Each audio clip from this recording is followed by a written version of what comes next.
ವೀಕ್ಷಕರೇ, ನಮ್ಮ ಚಳ್ಳಕೆರೆ ಟಿವಿಗೆ ಸ್ವಾಗತ. ಇಂದಿನ ಪ್ರಮುಖ ಸುದ್ದಿ. ಪಿತೃಪ್ರಧಾನ ಮತ್ತು ಸಂಪ್ರದಾಯಸ್ಥ ಸಮಾಜದಲ್ಲಿ ಮಹಿಳೆಯರ ಪ್ರಾತಿನಿಧ್ಯ ಕುಗ್ಗಿದರೆ ಸಮಾಜ ನಿರ್ಮಾಣ ಪರಿಕಲ್ಪನೆ ವಿಫಲವಾಗುತ್ತದೆ ಎಂದು ಚಿಕ್ಕಮಗಳೂರು ಜಿಲ್ಲಾ ಗ್ರಾಹಕ ಆಯೋಗದ ನ್ಯಾಯಾಧೀಶೆ ಪ್ರೇಮ ಹೇಳಿದ್ದಾರೆ. ನಗರದ ಎಚ್ಪಿಪಿಸಿ ಸರ್ಕಾರಿ ಪ್ರಥಮ ದರ್ಜೆ ಕಾಲೇಜಿನಲ್ಲಿ ಶುಕ್ರವಾರ ನಡೆದ ಅಂತಾರಾಷ್ಟ್ರೀಯ ಮಹಿಳಾ ದಿನಾಚರಣೆ ಕಾರ್ಯಕ್ರಮದಲ್ಲಿ ಮುಖ್ಯ ಅತಿಥಿಯಾಗಿ ಭಾಗವಹಿಸಿ ಅವರು ಮಾತನಾಡಿದರು. ಇದೇ ವೇಳೆ ವಿದ್ಯಾರ್ಥಿಗಳೊಂದಿಗೆ ಸಂವಾದ ನಡೆಸಿ ಫೋಕ್ಸೋ ಕಾಯಿದೆ, ಕೌಟುಂಬಿಕ ದೌರ್ಜನ್ಯ ಕಾಯಿದೆ, ಲೈಂಗಿಕ ದೌರ್ಜನ್ಯ ಕಾಯಿದೆ, ಲಿಂಗ ಸಮಾನತೆ, ವರ್ಣ ಸಮಾನತೆ, ಮಹಿಳಾ ಹಕ್ಕುಗಳ ರಕ್ಷಣೆ ಸೇರಿದಂತೆ ಹಲವು ಕಾನೂನುಗಳನ್ನು ತಿಳಿಸಿದ್ದಾರೆ. ಇದೇ ಸಂದರ್ಭದಲ್ಲಿ ಪ್ರಾಚಾರ್ಯ ಪ್ರೊಫೆಸರ್ ಎಂಕೆ ದೇವಪ್ಪ ಮಾತನಾಡಿದರು.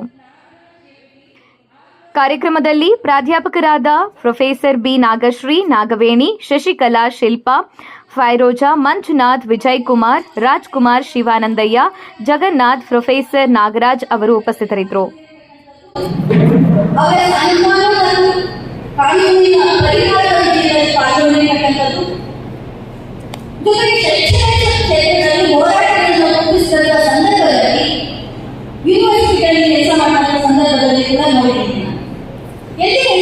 ಕೆಲಸ ಮಾಡ್ತಾ ಇದ್ದಾರೆ.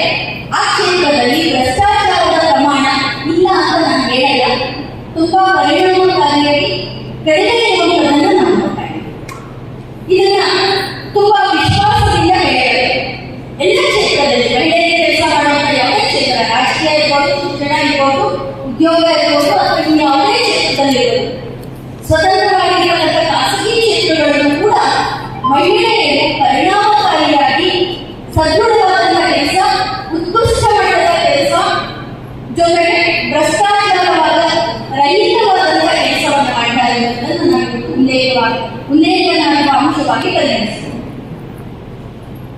ಇದಕ್ಕೆ ಒಂದು ಅಧ್ಯಯನವನ್ನು ಕೂಡ ಮಾಡಿ ನಾವು ಮೈಸೂರು ವಿಶ್ವವಿದ್ಯಾಲಯದ ಜೊತೆಗೆ ಒಂದು ಅಧ್ಯಯನ ಮಾಡಿ ಮಹಿಳಾ ಆಯೋಗದ ಜೊತೆಗೆ ಅಧ್ಯಯನ ಮಾಡಿ ಸರ್ಕಾರಕ್ಕೆ ಸಬ್ಮಿಟ್ ಮಾಡಿರ್ತಕ್ಕಂಥ ವರದಿ ಕೂಡ ನನ್ನ ಹತ್ರ ಇದೆ. ಆ ವರದಿಯನ್ನು ಆಧರಿಸಿ ಈ ವಿಷಯವನ್ನು ಹೇಳ್ತಾರೆ. ಹಾಗಾಗಿ ಹೆಣ್ಣು ಮಕ್ಕಳ ಪಾಲ್ಗೊಳ್ಳುವಿಕೆ ಹೆಚ್ಚಾಗಬೇಕು ಅಂತಂದ್ರೆ ಯಾಕೆ ಅನ್ನುವಂಥದ್ದು, ಅಥವಾ ಅದು ಹೇಗೆ ಸಮಾಜಕ್ಕೆ ಪರಿಣಾಮಕಾರಿಯಾಗಿ ಪ್ರತಿಫಲ ಕೊಡಬಲ್ಲದು ಮತ್ತೆ ಉತ್ತಮವಾಗಬಲ್ಲದು ಅನ್ನುವಂಥದ್ದನ್ನ ಗಮನಿಸುತ್ತೆ. ಒಂದಷ್ಟು ಸಂಗತಿಗಳನ್ನು ನಾವು ಗಮನಿಸ್ತೀವಿ.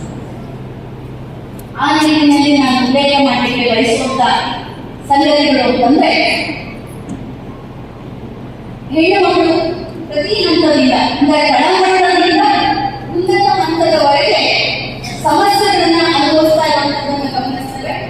ಆ ಸಮಸ್ಯೆಗಳಿಗೆ ಉತ್ತರವಾಗಿ ನಾವು ನೋಡಿದಾಗ ಒಂದು ಶಿಕ್ಷಣ ಇರಬೇಕಂತದ್ದು, ಆ ರೀತಿಯ ಸುಭಿಕ್ಷ ಮತ್ತು ಸುರಕ್ಷಿತವಾಗಿರ್ತಕ್ಕಂಥ ಸಮಾಜ ನಿರ್ಮಾಣ ಆಗುತ್ತೆ ಅಂತಾದ್ರೆ ಅದು ಸರ್ವತೋಮುಖ ಅಭಿವೃದ್ಧಿ ಆಗುತ್ತೆ ಅಂತ ನನ್ನ ಅನಿಸಿಕೆ. ಅಂತ ಒಂದು ನಿಟ್ಟಿನಲ್ಲಿ ನಾವು ನೋಡಿದಾಗ ನಮಗೆ ಗಮನಕ್ಕೆ ಬರುವಂಥದ್ದು, ನಮಗೆ ಈ ಒಂದು ಸಂವಿಧಾನದ ಅಡಿಯಲ್ಲಿ ಬರುತ್ತಾ ಇದೆ. ಸಂವಿಧಾನ ನಮಗೆ ಸುರಕ್ಷಿತವಾದಂತಹ ಅನೇಕ ಹಕ್ಕುಗಳನ್ನು ಕೊಟ್ಟಿದೆ. ಆ ಹಕ್ಕುಗಳು ಅಂತ ನೋಡಿದಾಗ ಆರ್ಟಿಕಲ್ 14 ಶುರುವಾಗಿದೆ. ಆರ್ಟಿಕಲ್ 14 19 ವರೆಗೆ ಮಾತ್ರ ನಾನು ನಿಮ್ಮ ಗಮನಕ್ಕೆ ತರುವಂತ ಪ್ರಯತ್ನ ಮಾಡ್ತೀನಿ. ಎಲ್ಲ ಪದವೀಧರರಿಗೆ ವಿದ್ಯಾರ್ಥಿಗಳಿಗೆ ಕಾನ್ಸ್ಟಿಟ್ಯೂಷನ್ ಅಭ್ಯಾಸ ಇದೆ ಅಂತ ಅನ್ಕೊಳ್ತಾರೆ. ಅದು ಪರೀಕ್ಷೆ ಇದೆಯೋ ಈಗ ಗೊತ್ತಿಲ್ಲ. ನಮಗೆ ಪರೀಕ್ಷೆ ಕೂಡ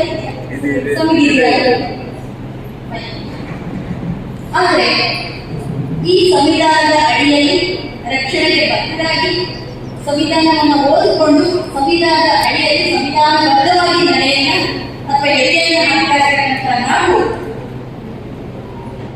ಮಹಿಳೆಯರಿಗಾಗಿ ಇರತಕ್ಕಂಥ ವಿಶೇಷ ಕಾನೂನುಗಳ ಬಗ್ಗೆ ಅದು ಕೂಡ ಪ್ರಧಾನವಾಗಿ ಬೆಳೆದುಕೊಂಡಿರತಕ್ಕಂಥ ಸಮುದಾಯವಾದ ಸಮಾಜದಲ್ಲಿ ಈ ಒಂದು ಜಾಗೃತಿಯನ್ನ ಮಹಿಳೆಯರಿಗೋಸ್ಕರ ಸಂರಕ್ಷಣಾತ್ಮಕವಾಗಿ ಇರತಕ್ಕಂಥ ಪ್ರೊಟೆಕ್ಟಿವ್ ಆಸ್ಪೆಕ್ಟ್ ಇಂದ ಒಂದಷ್ಟು ಕಾನೂನುಗಳನ್ನ ಜೋಡಣೆ ಮಾಡಿರ್ತಕ್ಕಂಥದ್ದು ನಾವು ಗಮನಿಸ್ತೇವೆ.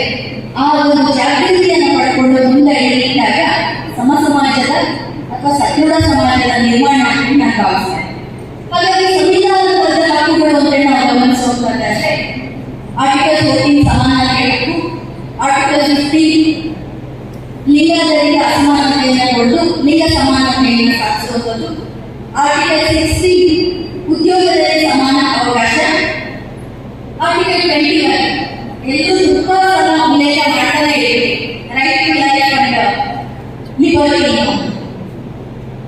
ಉಳಿಸುವಾಗೂ ಮತ್ತು ಸಮಾನತೆಯನ್ನು ಸ್ವಾತಂತ್ರ್ಯದ ಹಕ್ಕು. ಇವೆಲ್ಲದನ್ನು ನೋಡಿದಾಗ ನಾವು